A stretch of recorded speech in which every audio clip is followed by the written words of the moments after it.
Welcome, my friendly acquaintances, to Fire Your Boss. I am George Bruno, and I'll let the other guys introduce themselves. Go for it.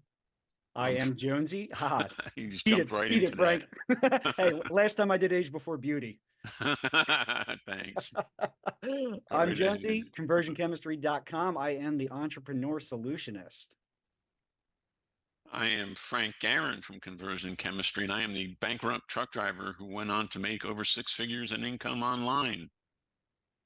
Beautiful. Welcome, guys. We are now an official podcast and trio, Fire Your Boss, and we're building a Fire Your Boss, the FYB community. And like I was telling you before the broadcast, there's already people that are saying, Jonesy's my favorite guy. I like Frank.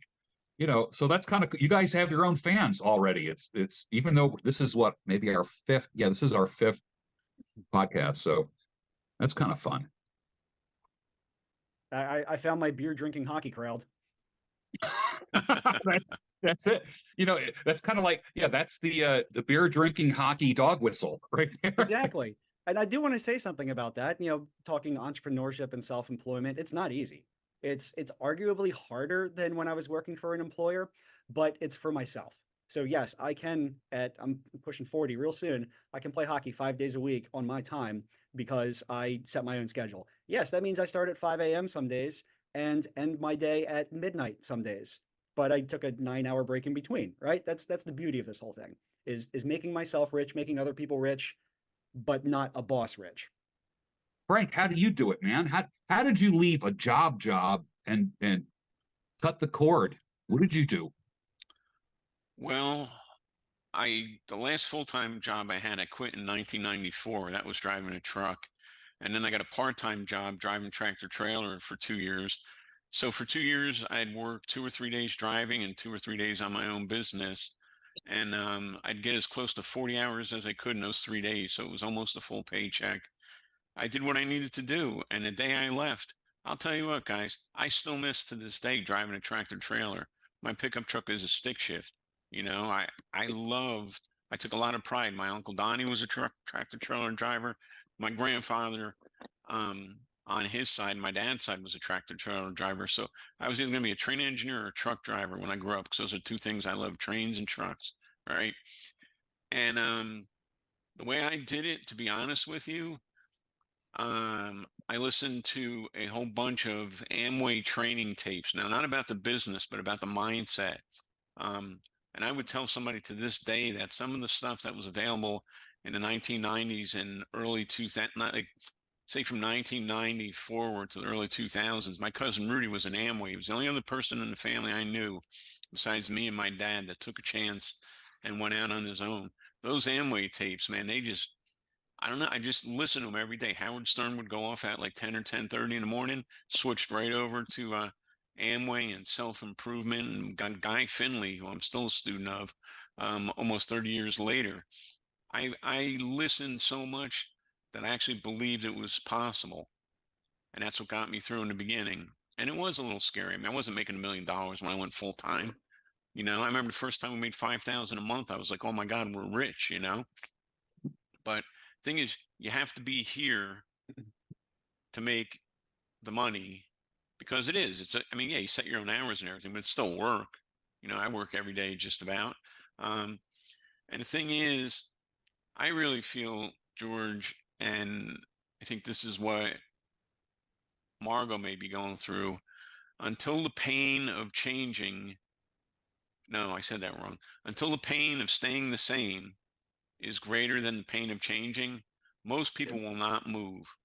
It's like Yes. that boiling a frog in a pot, You turn it up real slow, real slow, real slow. They don't feel it. All of a sudden, you just boil the frog in like 5 minutes. People think that that's the only way is working for the man, and that's bullshit. I Yeah. mean, I've done, August the 4th will be 28 years. Oh my God, that's a lot. Yeah, because I went full time in 90. Yeah, 28 years full time. If I can do it, anybody can do it. I mean, seriously, man. My ex-wife, I didn't even know the computer that well. I used to have to say, Marie, come here and help me save an Excel spreadsheet. Marie, I have to boot up and shut down. What do I do next? So if a mutton head like me could do it, anybody could do it. But see, I wanted it. That was the difference, guys. I wanted it. and I would do whatever it took. I didn't just think about it. I didn't just kick the tires. Basically, I said blanket and went for it and never looked back, you know? And even when I quit my last truck driving job, which was actually my favorite job ever, had a nice Mac, truck with a air conditioning, lumbar seats, heated mirrors, heated seat, like a beautiful truck, man, nicer than my pickup truck even. And I had a great boss who was very flexible and easy to deal with. I quit on August the 4th, 1996. They called me right before Thanksgiving and they said, "Hey, Frank, traffic's picking up. We could really use you. You want to come back a few days a week for the Christmas break?" I'm like, "Dude, I wish I could accommodate you, but I'm too busy making money from home. It would cost me to go into work." Hang on. Damn. That'll go in the bloopers. Yeah. Oh, absolutely. Who knew water could be this deadly? Stuff will kill you. Oh, we're gonna get some sound bites out of this. So for me, I was talking just before my choking fit there. For me, the pain of staying at my last full-time job was eventually greater than me trying something else. God bless him. If he was alive today, and unfortunately he isn't, I would embrace that man. I would hug him and tell him I loved him. And I would say, "Chuck, thank you for being the boss you were, because you, sir, were the exact reason why I am where I am today, because I couldn't stand working with you anymore, babe. You're a good man. You probably meant well. I like to think so, but I could not continue to work for him." And the other thing too is I went back to school in my late 20s and early 30s, and I got my associate's degree in logistics management, transportation management. And I had a choice then to continue the entrepreneurial path I was on, or to go middle management for a railroad, an airline, a trucking company. And it gets scary. It was just like that November that year when P-Jack's trucking, my boss said, "Hey, Frank, do you want to come back just for the holidays?" It is a scary thing, but you know what? Why not you? What's so special about any of us that would make it easier for any one person? And by that, I mean, you don't quit breathing, you don't quit eating, you don't quit sleeping, you don't quit dreaming, hopefully. Why would you quit believing in yourself? Because if you don't believe in yourself, who else is going to? Right. And the thing that ticks me off is I'll coach people and I'll be all set up and run, everything's going good, and they're like, "Frank, it's not going fast enough." And I'm like, "Wait a second, you spent how many years going to grade school, junior high, and high school? Then you went and got what, a 2 or 4 year degree at a minimum, and now you're working for the man for 5, 10, 20, 40 years, and you're telling me that putting 2 to 3 years into growing a business that could pay you beyond your wildest dreams is too hard? That's bullshit. Excuse my French. That's bullshit. It really is, because I'm telling you, that 2 year degree of mine would have gotten me into middle management. Fine. I would have been making 50 grand a year instead of 35 driving a truck. I would have been laid off, man. Northwest Airlines got merged into Delta. I interviewed with Northwest. What would happen to the middle management in a merger like that? Out the door. The railroad I interviewed for, they got merged. What would happen to middle management? Again, gone. Matter of fact, the General Motors plant in Linden, New Jersey that I interviewed for, same thing. It's a brownfield and a warehouse now, and a big place. My God, when I drove truck, I used to take stuff from Michigan, like Saginaw and Lansing and places like that, and bring it to places like this GM plant. And it's gone, and it's been gone, and it's not coming back. There were 2 Ford plants in New Jersey, both gone. This GM plant in Linden, you would never know it was there. So, okay, I took a chance on myself, or I took a chance on General Motors. Well, guess who would have let me down, guys? Guess who would have let me down? No, it's not easy, but you know what? Neither is being married, and especially working for the man. You think it's easy because you go numb. That's why you think that's easy. You do the same damn thing every day and you sleepwalk through life. That is not how a man or woman was born to be. You're born to be sovereign. And by sovereign, I don't mean tutti frutti stuff. By sovereign, I mean you were born to be your own person. You were born to make your own future and choose your own future. Can I get an amen, George? Yeah. Testify. I get revved up. Oh my Absolutely. God. I get so revved up at this because people don't even try. They'll spend all this money on stuff like a college degree. And believe me, I'm glad I got my degree because it taught me discipline. I didn't even have to take algebra in high school. I had to take my first elective, not elective, my first required course was remedial algebra. I finished that algebra class. I knew my stuff because I paid for it, right? And the thing is, the man is not your mommy. The man is not your daddy. When you're an adult, you're your own mom and dad, and you need to take that to heart. You need to say, what can I do? And it's very hard to be sort of existential about it, like to look at yourself as a product or a brand, for example. Um, it's hard, but you have to do something. I mean, listen, I'm glad there's people working in the supermarket because I get my food when I need it. It's fresh, no hassles. I'm glad my mechanic chose to be a mechanic because I trust him basically with my family's life. I mean, the minivan and my pickup, the kids riding them, I'm trusting him with my life. I'm glad he's a mechanic. Not everybody's born to be an entrepreneur, and that's not a bad thing. But the reason you're listening and watching this right now is either you're crazy bored and for some reason you get your giggles out of us, or you're serious about being something different. And I would urge, beg, and implore you not to give up on yourself and just give it time. Because when it clicks, man. I tried import, export, mail order, biweekly mortgage program, liquidating excess inventory. I even tried this one thing where you went around with it, you bought this special kind of asphalty cold tar stuff, and you went out to buildings. You said, hey, can I go take a look at your roof? And you try to sell them on this stuff. You roll their roof with this cold tar stuff, and it seals better than the hot stuff. I tried everything. None of it worked. I went broke trying to make money online till finally I had tried enough and figured enough and calmed down enough and developed enough discipline that it actually worked for me.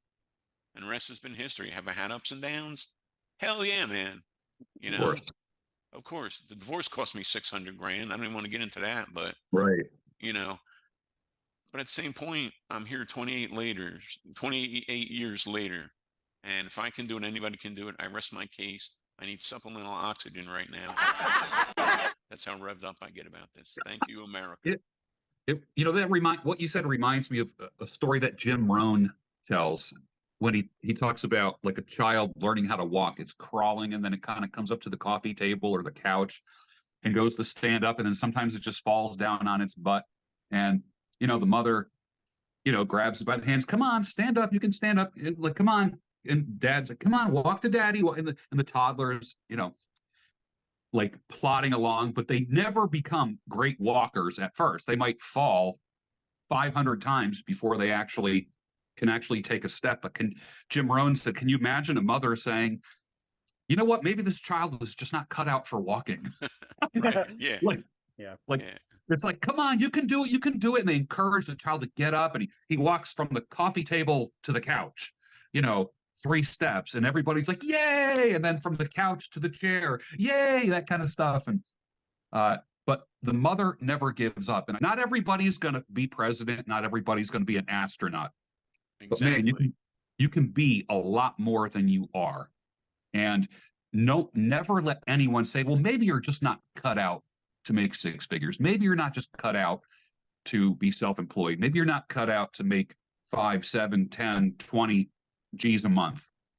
That's ridiculous. Absolutely ridiculous. And I think we're all living examples that it can be done.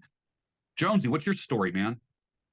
So yeah, I mean, I worked a lot of jobs for a lot of years. I guess what I'll do is I'll give my little backstory again. Is I worked in IT.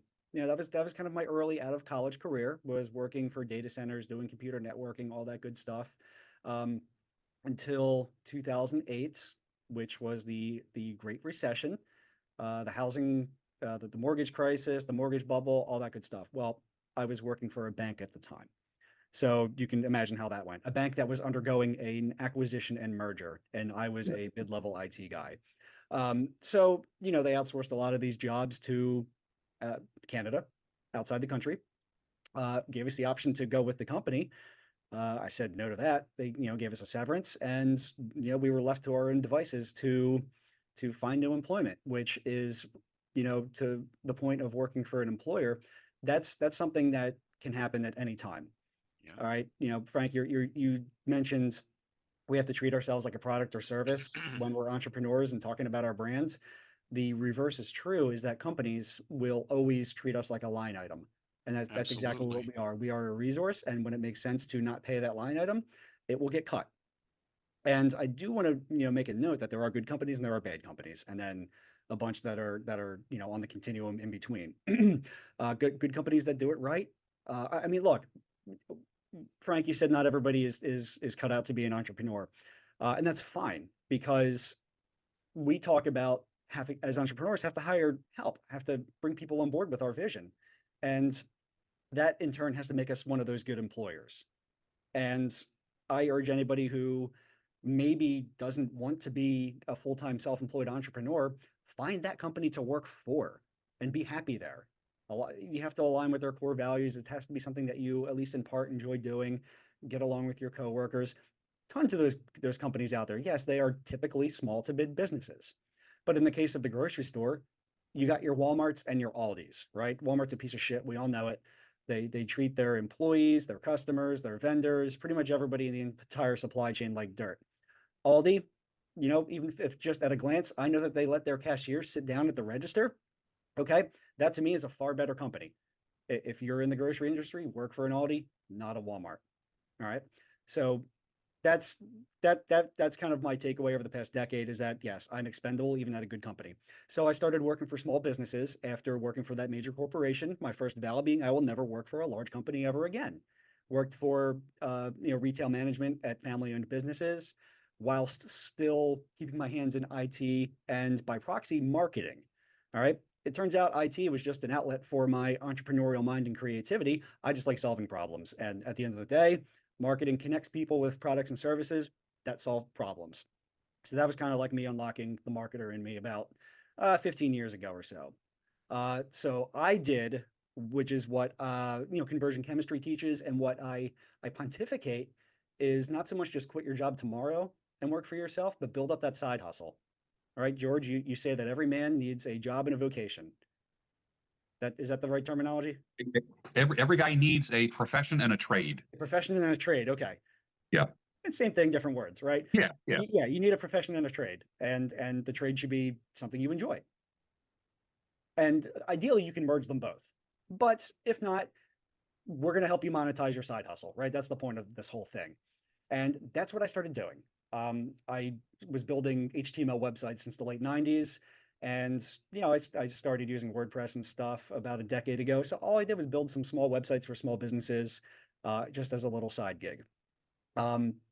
During COVID, my last and most recent role working for somebody else was director of marketing for an independent car dealer, a 3-location car dealer. Director of marketing entailed more than just marketing, because it was a small business. It was a high-level management role with some internet sales management involved. But regardless, I got to play around with marketing, so it was a nice, fulfilling career from that aspect. The owners of the company are great. They're entrepreneurs themselves, and to this day I have a great relationship with them. But they had other managers there who frankly got in my way and made things not fun. So during COVID, I took the government stimmy, made my LLC for my side hustle, and just got a couple more clients just by being who I am. I deliver, and I don't take things too seriously that don't need to be taken seriously. Yes, business is serious. We need to be data driven. We need to have clear objectives, and those need to be delivered on. But life itself, we can't take it too seriously. And this is coming from someone who suffered through depression. I like to try to have a little bit of fun with everything we do, even in business. Got to a point where I had enough clientele on the side gig to in no way quit my job, but it was a cushion against if I got laid off, if I got fired, if something happens. I've got this monthly recurring revenue on web design and web hosting. Cool. That's the ultimate side gig right there. Hit a threshold moment where there was a manager who was brought in, supposedly we're equals, whatnot, blah, blah, blah, blah, blah. He turned out to be a dickbag and alienated everybody around him. And I tried my best to play peacemaker. And when that was not received well, I cast the dice and noped out, knowing Mhm. that I would have to go and, you know, find a lot of contract work to make up for that lost income. But I had saved up enough coin and at least had some money coming in where I was comfortable enough to do that. And it worked out because I got to keep a contract with my old company because of that relationship I created and the value I still brought to them. So it was, a lot of hard work and positioning mixed with a little bit of luck. But something I say is that the harder I work, more lucky things tend to happen to me. So it's probably not luck, it's opportunity, ethic, and positioning. So that's it. I I went full time and never looked back. And within 18 months, doubled the income I was making, working for an employer while having my side gig. Side gig becoming, which actually then split into 2 and 3 separate LLCs. And now I'm working on tripling that income. That's this year's goal. Beautiful. That's beautiful. The word that both of you used, there was one word, and we're going to talk about this. Frank mentioned brand, you mentioned brand. And that's the topic of today's podcast. We're going to be talking about branding. I think we just figured out where the split in our 1 to 2 episodes is. I had originally envisioned we're going to break branding into 2 episodes, but it sounds like the first half of this was more of the protocol and system plus gut feeling of how to position yourself to quit and become self-employed.